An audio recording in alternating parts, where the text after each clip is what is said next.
Doctor साहब आपसे सवाल करूं उसके लिए दो तीन चीजें। देखिए क्या कुछ कहा है तेजस्वी ने, क्या कुछ कहा मुकेश ने, रविशंकर प्रसाद का एक बयान है छोटा सा, मैं दोनों तीनों दिखा के आपसे सवाल करता हूं और आप ही से दोबारा वापसी करते हुए एक सवाल और आप ही से करते हुए लौटूंगा सभी की। और पहले सुनिएगा तेजस्वी यादव ने क्या कहा, सुनिएगा सभी।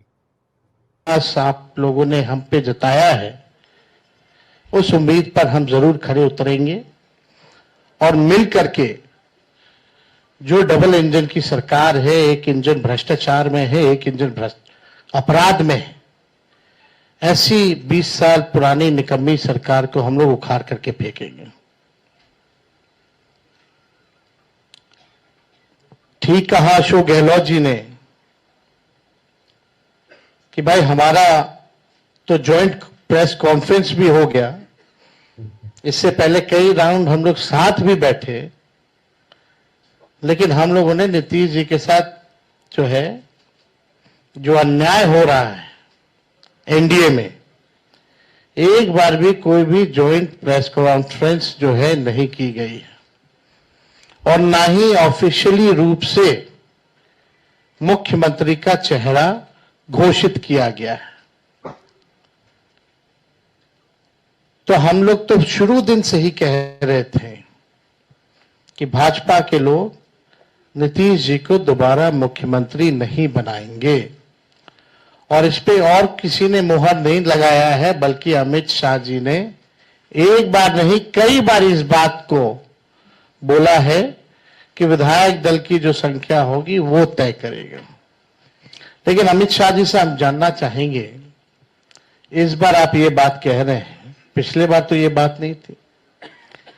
यह लगातार 20 साल से एनडीए की सरकार है, हमेशा से मुख्यमंत्री का चेहरा आप लोगों ने घोषित किया। आखिर क्या कारण है कि इस बार आप नीतीश कुमार जी का मुख्यमंत्री के चेहरे का नाम का घोषणा क्यों नहीं कर रहे? अब ये सवाल बड़ा खड़ा होता है। तो हम लोग तो जो कहते थे वही हो रहा है। और आप देख लीजिए, जो भी जनता दल यूनाइटेड में जो नेता हैं, नीतीश जी के खराब सेहत का वो चेहरे का इस्तेमाल करके 3-4 नेता जो भाजपा के लिए ही काम कर रहे हैं, जो जनता दल यूनाइटेड को खत्म करने में लगे हैं, अब चुनाव के बाद जनता दल यूनाइटेड को भी ये लोग खत्म कर देंगे, दल नहीं रहेगा। यानी आप मान के चलिए कि नीतीश कुमार जी का ये आखिरी चुनाव है। ये स्पष्ट अमित शाह जी ने कर दिया है, निर्णय ले लिया है। ये सुनिएगा मुकेश। बेसब्री से 3.5 साल से मैं इंतजार कर रहा था, वो घड़ी आ चुकी है। सिर्फ वीआईपी पार्टी नहीं, मुकेश सहनी नहीं, लाखों कार्यकर्ता वीआईपी का आज मजबूती से समय का इंतजार कर रहे थे कि भाजपा ने जिस तरीके से हमारे पार्टी को तोड़ा, हमारे विधायक को खरीदा और एक गलती पिछड़ा मल्लाह का बेटा को रोड पे ला दिया, उस समय से लगातार पूरे बिहार में हाथ में गंगा जल लेकर संकल्प पूरे बिहार में हमने किया था कि भाजपा को जब तक हम तोड़ेंगे नहीं तब तक छोड़ेंगे नहीं। जिस तरीके से हमारे दशरथ मांझी ने कहा था, जब तक तोड़ेंगे नहीं पहाड़ को तब तक छोड़ेंगे नहीं। तो समय आ चुका है और मजबूती से महागठबंधन के साथ रहकर बिहार में हम अपनी सरकार बनाएंगे और भाजपा को बिहार से बाहर करेंगे। और महागठबंधन यूनाइट है, मजबूत है और आने वाले समय में हम लोग काम करके सरकार बनाएंगे। बहुत बहुत धन्यवाद। ये इनको रविशंकर प्रसाद और सुनिए, मैं सवाल करता हूं फिर आपसे डॉक्टर। अब जरा हम आते हैं तेजस्वी यादव पर। अभी दिल्ली हाईकोर्ट के 2 आदेश हुए। 27 अक्टूबर से ट्रायल चलेगा, मालूम है आपको। और ये कोई हमलों के कारण नहीं हो रहा है, ये हुआ है जब वो रेल मंत्री थे तब से 10 साल कोई कार्रवाई नहीं हुई, तो 17-18 से पूरी जांच हुई। जांच होने के बाद चार्जशीट फाइल हुई, चार्जशीट के बाद अब आरोप तय हो गया है। और बिहार की जनता को बहुत संक्षेप में बताना जरूरी है आरोप क्या है। तेजस्वी जी के सम्माननीय पिताजी लालू प्रसाद जी भारत के रेल मंत्री थे और उनके रहते रेलवे के 2 होटल को पटना के एक प्राइवेट होटलियर को दे दिया गया। नियमों की अवहेलना करके, वो एलिजिबल नहीं थे, और बदले में पटना में 3.5 एकड़ जमीन बेली रोड में दी गई। मैं रिपीट कर रहा हूं, 3.5 एकड़ जमीन लगभग 95 करोड़ की, और एक डिलाइट कंपनी है प्रेमचंद गुप्ता की पत्नी के नाम से, उसको बहुत सस्ते में उसको दिया गया और बाद में उसको परिवार को ट्रांसफर किया गया। कोर्ट ने सारे मामलों को देखा और कहा कि ये गंभीर मामला है भ्रष्टाचार का और 420 का, क्योंकि पुराना ट्रांजैक्शन है इसलिए नया नहीं लगता है। तो श्रीमान तेजस्वी यादव, आप 420 आईपीसी के आरोपी हैं, सजा है 7 साल। तो आपका यह दावा कि मैं भ्रष्टाचार टॉलरेट नहीं करूंगा, तो इसका जवाब देना जरूरी है। तो मनी लॉन्ड्रिंग का भी ट्रायल चल रहा है, बाकी चल रहा है, छोड़िए। और मैं रिपीट करूंगा, ये सब कोई हम लोग के समय का नहीं है या हम लोग कोई नई बात उठा रहे हैं। ये सब सुप्रीम कोर्ट, हाई कोर्ट और सीबीआई कोर्ट की अगुवाई में चल रहा है। तीसरा है जमीन दो नौकरी लो। तो इन सभी मामलों में जो क्लास 4 के लिए जमीन दी गई तेजस्वी बाबू को, राबड़ी जी को, उनके परिवार के अन्य लोगों को, ये भी ट्रायल चल रहा है। तो ये जो कह रहे हैं कि हम लोगों को नौकरी देंगे, ये करेंगे, इनका टाइम टेस्टेड मॉडल बहुत क्लियर है।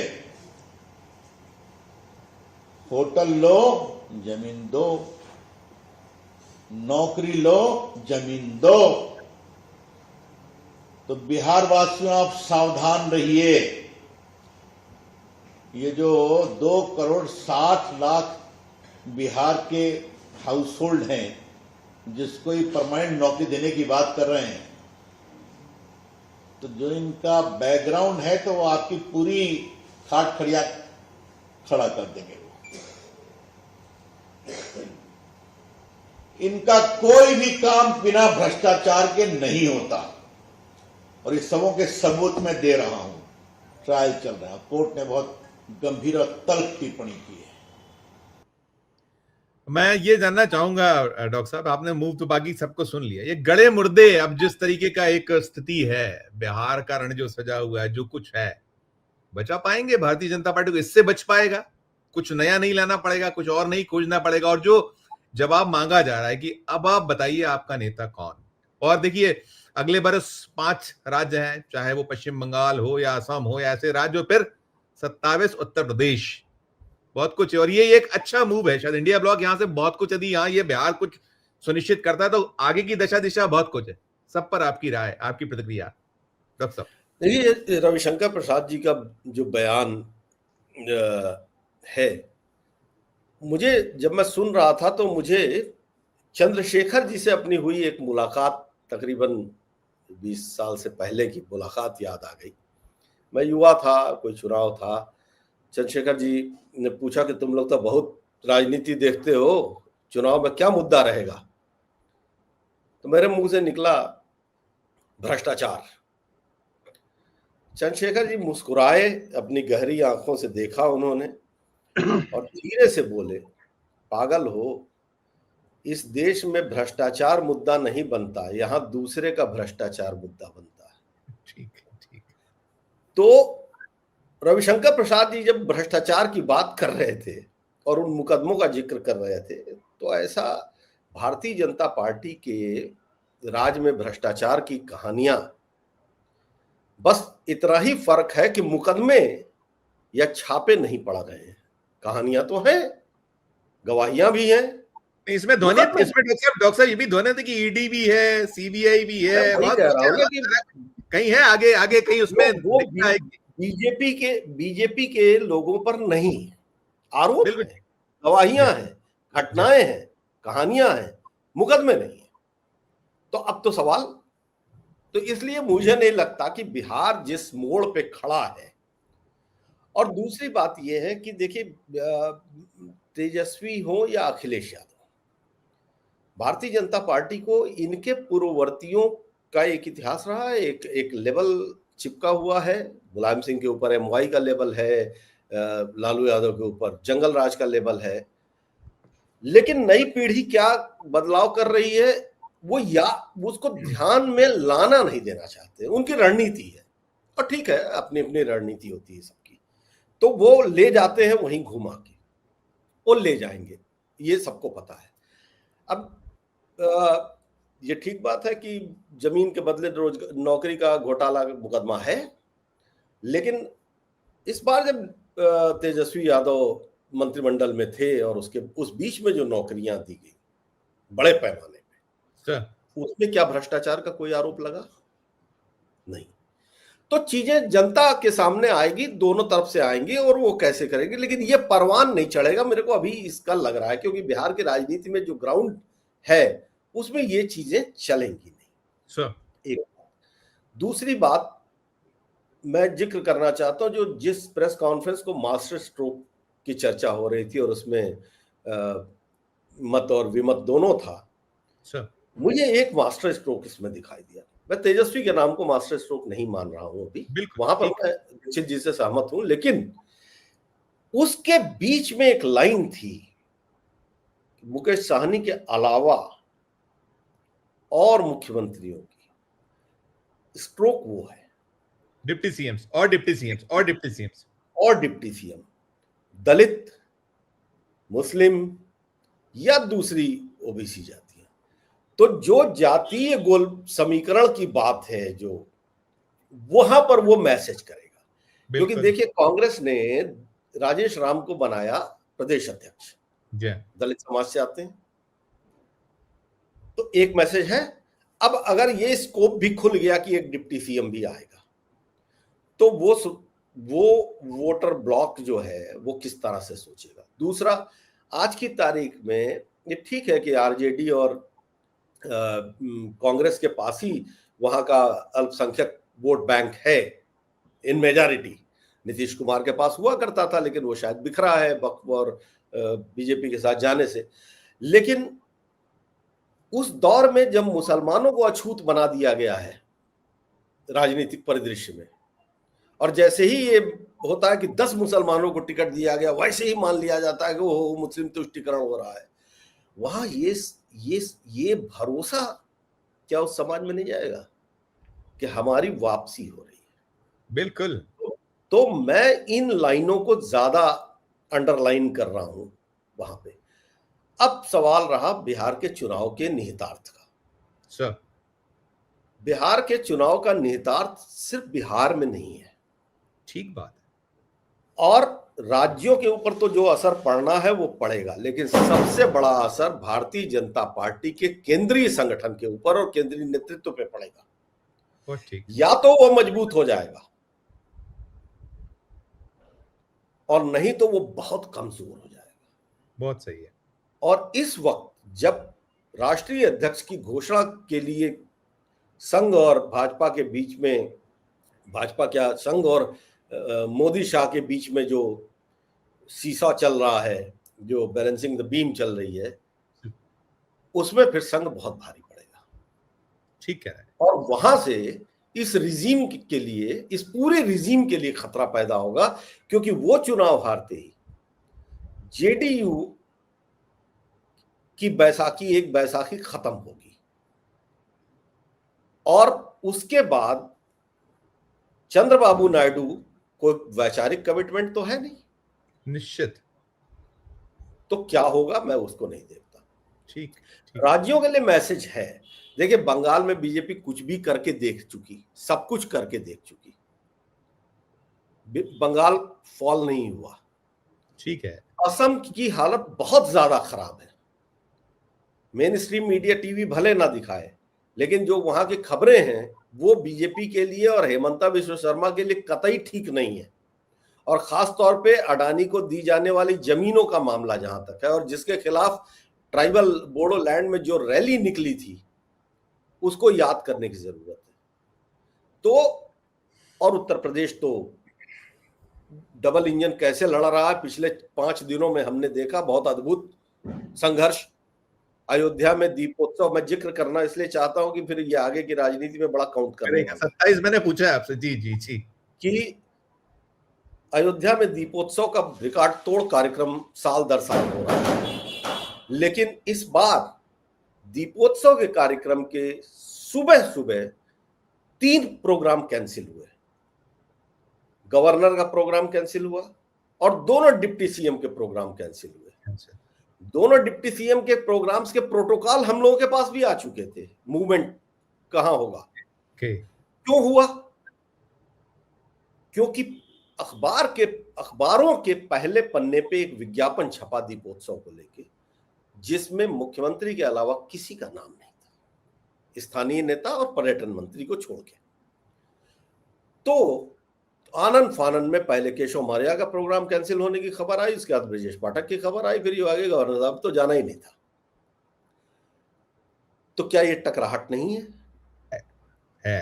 और फिर बिहार के चुनाव के बाद अगर केंद्र कमजोर होता है तो जितना मैं योगी आदित्यनाथ जी को जानता हूं, पहले दिन से उनको देख रहा हूं कि उनकी आक्रामकता और बढ़ेगी, उनका कंट्रोल और बढ़ेगा, और फिर भाजपा संगठन जो अभी उत्तर प्रदेश में एक डॉर्मेंट पोजीशन में गया हुआ है वो इररिलेवेंट पोजीशन में जाएगा। तो क्या सरकार और संगठन के बीच का टकराव नहीं बढ़ेगा? बिल्कुल बिल्कुल, ये सब कुछ होना है और ये सब कुछ बिहार के नतीजों पर होना है। 14 नवंबर सिर्फ बिहार के भविष्य का दिन नहीं है। 14 नवंबर बहुत कुछ तय करेगा भारतीय जनता पार्टी की अंदरूनी राजनीति को लेके, और 14 नवंबर बहुत कुछ तय करेगा आने वाले राज्यों के चुनाव को लेकर के। नहीं, बिल्कुल ठीक है, बिल्कुल। इसलिए बिहार को देखना बहुत जरूरी है। बिल्कुल, मैं आप ही से सवाल दोबारा पूछता हूँ। मुझे लगता है जो एनडीए का भी बहुत कुछ तय होगा, जो आपने पहले कहा। मुझे ये कुछ चीजें लगती है कि चाहे भारतीय जनता पार्टी हो एनडीए हो, दोनों में इस वक्त शेर पान बकरी वाला एक जो हम कभी कहानी सुनते थे कि अगर आप शेर को ले जाइएगा तो बकरी पान खा जाएगी, अगर आप पान ले जाते हैं तो शेर बकरी को खा जाएगा, इस तरीके का दृश्य है। एक तो ये, और दूसरा देखिए कोशिशें वहां भी हो रही है, वहां बुर्का भी है, शहाबुद्दीन को लेकर भी हो रही कि अमर रहे शहाबुद्दीन, वो नारा निकालकर वो जो बीजेपी जो करती है। मैं दूसरा एक और मैं चीज पे पूछना चाहूंगा। देखिए राहुल गांधी की भी बात हो रही थी, अरुण जी ने शुरू किया था, मैं बिल्कुल सहमत था कुछ चीजों पे, कुछ पे थोड़ा सा मेरा भी मतेक है, लेकिन उन्होंने जो कहा कि आप और फ्रंट में रहे तो है, लेकिन राहुल गांधी कुछ कुछ चीजें कर रहे हैं अलग अलग अंदाज में। कर्नाटक एसआईटी की एक रिपोर्ट सार्वजनिक हुई है, इंडियन एक्सप्रेस ने भी उसको वो किया, और बाकी है कुछ चीजें हैं। देखिए एक एक्स आया, मैं उसको पढ़ के सुनाता हूँ, इसको देखिएगा आप लोग। ये एक्स है, इस एक्स को सभी देखें। उसमें है कि ये जो वहां वोट चोरी का जो मामला है उसको लेकर उसमें बताया कि एसआईटी को सबूत मिले कि आलन सीट पर हर वोट को डिलीट करने के लिए 80 रुपए का पेमेंट किया है। एसआईटी की रिपोर्ट है, इलेक्शन कमिश्नर ऑफ इंडिया को काम करना था। फिर साथ में यह भी आ रहा है कि कर्नाटक एसआईटी ने जांच में पाया कि वोट चोरी के स्केल में 6000 वोटरों के नाम डिलीट करने के फर्जी आवेदन किए हैं, जिसके लिए कुल 4.80 लाख का पेमेंट हुआ है। एसआईटी की जांच रिपोर्ट है। फिर इसमें आ गया कि वोटर डिलीट करने के फर्जी आवेदन कलबुर्गी के डेटा ऑपरेटिंग सेंटर से भेजे जा रहे थे। इससे पहले नेता राहुल गांधी ने कर्नाटक में जो प्रेस कॉन्फ्रेंस की थी उसमें सारा खुलासा किया, सो एंड। इसमें यह भी है कि एसआईटी बीजेपी नेता सुभाष गट्टेदार, उनके बेटों, उनके चार्टर अकाउंटेंट के ठिकानों पर छापा मारा, 7 लैपटॉप और कई मोबाइल फोन बरामद किए गए एसआईटी द्वारा। और फिर वो आगे वही सवाल उठाने की, जरा सोचिए, भंडापुर तो सिर्फ विधानसभा सीट का है, बीजेपी ने कहां सिस्टमैटिक वोट चोरी की है, इसका खुलासा होना बाकी है।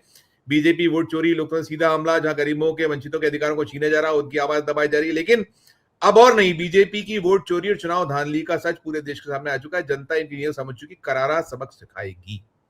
मतलब मुझे लगता है देखिए खेल किया जा रहा है, हो रहा है, जो प्रयास होने चाहिए, कांग्रेस जो कर रही है, क्या कुछ ये चीजें कितना, ये देखिए आप मान के चलिए, और मुझे ऐसा लगता है शायद कि राहुल गांधी लाएंगे तो वो भी कुछ आगे कुछ ला सकते हैं, ऐसा मैं सोचता हूं।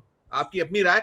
और क्या मोदी एंड कंपनी की ओर से आने वाला है, सब पर एक एक नोट। आपसे शुरू करता हूं डॉक्टर उत्कर्ष सिन्हा साहब, वापस लौटूंगा अभिषेक जी से, दूसरा सवाल करूंगा, लेकिन पहले आपसे लेकर अरुण दीक्षित साहब तक इसी पर। देखिए एक तो राहुल गांधी वाला सवाल है। देखिए वोट चोरी का मसला अब चर्चा में है, कैंपेन मोड में हो या ना हो, कोई कैंपेन कंटिन्यूअस नहीं चल रहा है। उसने एक डिबेट खड़ी कर दी, अब डिबेट खड़ी कर दी तो वो चल रही है। एक संदेह लोगों के मन में पैदा हो गया है और सक्रियता बढ़ गई है। और मैं देखूंगा, हम सब लोग देखेंगे कि बिहार में जिस दिन वोटिंग होगी उस दिन इसको लेके कितना, क्योंकि ये बिहार है, बिहार पॉलिटिकली अवेयर है, बिहार अपने राइट्स के लिए लड़ना जानता है बिहारी। तो वो पोलिंग के दिन देखेंगे, अगर ऐसा कुछ होता है तो बहुत खराब दृश्य हमारे सामने आएगा। वो मानने वाले नहीं है, नंबर 1। नंबर 2 कि राहुल गांधी ने इस वक्त अपने आप को नरेंद्र मोदी के पैरेलल खड़ा तो कर लिया है, है ना। अब हम ये सवाल पूछते हैं कि राहुल गांधी बिहार में क्यों नहीं है, लेकिन हम ये इंतजार करते हैं कि प्रधानमंत्री की कुछ रैलियां लग रही हैं, कल से है शुरुआत, कल से हैं, राहुल गांधी की भी 28 से है। तो राहुल गांधी अपने आप को पोजीशन भी उसी तरीके से कर रहे हैं। भाई उन्होंने कृष्णा लालवारू को आगे बढ़ाया, ठीक है, वो किया, उसके बाद फिर गहलोत साहब को भेज दिया, ठीक। अब वो रैली करने आएंगे, वो बैठ के सीट तय नहीं करेंगे। वो अमित शाह भी नहीं है और वो ये दिखाना भी नहीं चाहते हैं कि मैं अमित शाह हूं, क्योंकि लड़ाई जिसके साथ है उसी को कॉपी हम क्यों करें। ठीक बात। वो आएंगे और जब चुनावी रैलियों में आएंगे तो वो अपनी भूमिका निभाएंगे। तो मैं राहुल गांधी को लेके बहुत ज्यादा उत्साहित नहीं हूं, इस तरह से नहीं हूं कि वो अभी तक क्यों नहीं आए, क्यूरियस भी नहीं हूं कि वो उनको आ जाना चाहिए था, उतर जाना चाहिए था। ठीक है, वो अपना काम कर रहे हैं और ग्लोबली वो एक अपनी छवि जो बना रहे हैं।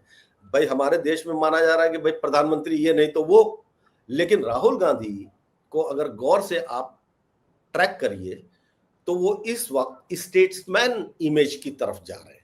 बहुत सही, बहुत सही, बिल्कुल। पॉलिटिशियन की इमेज से भी ऊपर जो भारत में एक लंबे समय से गैप है स्टेट्समैन इमेज पर्सनालिटी का, वो जाते हैं तो किनसे बात करते हैं, वो कॉलेजेस में जाते हैं, यूनिवर्सिटीज में जाते हैं, थिंक टैंक से बात करते हैं, तो वो एक अलग कहानी है। अब एक बात और मैं कहना चाहता हूं कि देखिए बिहार के भीतर आरएसएस उतना सक्रिय कभी नहीं रह पाया जितना वो उत्तर प्रदेश में है। ठीक है ना, और कभी प्रभावी भी नहीं रह पाया क्योंकि बिहार ने कभी वो स्कोप ही नहीं पैदा किया, होने दिया जहां पर वो जड़ें जम जाती। इसलिए जो आरएसएस और ये जो इस तरह का ये जो कम्युनल स्पार्कलिंग जो होती है, ये नेताओं के मुंह से निकलता है, लेकिन इसको स्प्रेड आउट कौन मशीनरी करती है? ठीक, दैट इज आरएसएस। बिल्कुल। और वहां पे चूंकि वो मशीनरी उतनी इफेक्टिव नहीं है क्योंकि वहां की सामाजिक चेतना दूसरे तरीके से काम करती है, वो धार्मिक चेतना से इतर काम करती रही है हमेशा। इसीलिए ये बयान वहां काम नहीं कर पाएंगे। और आखिरी लाइन कि बिहार इकलौता प्रदेश रहा है हिंदी पट्टी में जहां आज तक इस पूरे चरमोत्कर्ष काल में नरेंद्र मोदी जी के, चाहे शुरुआत से उठाइए और चाहे अब चरमोत्कर्ष तक पहुंचने पर, बिहार में भारतीय जनता पार्टी का मुख्यमंत्री नहीं बना। Right sir. इन चीजों को ध्यान में रखना होगा। बिल्कुल।